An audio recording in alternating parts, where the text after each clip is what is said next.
Don't memorize your lines. Do this instead. I know I'm not the only one saying this.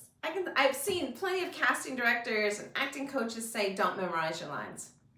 But what do you do instead?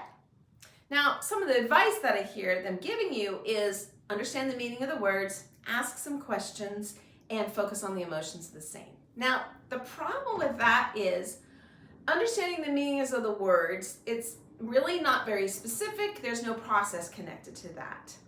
Ask some questions. That's not very specific either, because you need to ask really specific questions.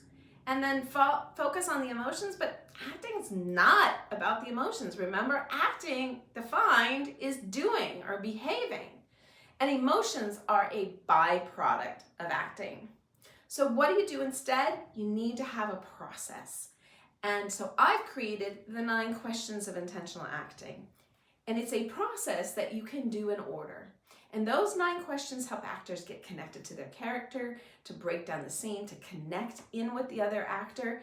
And I've researched each one of these questions and discovered that they all activate different parts of the brain to memorize lines, to retain and then also retrieve them under pressure. Scientifically proven. So my actors, they don't memorize lines. In fact, they learn their lines faster, they retain them longer, and they can really retrieve them in a self-tape or an audition when the stakes are high. So don't memorize your lines. Instead, do the 9 questions of intentional acting.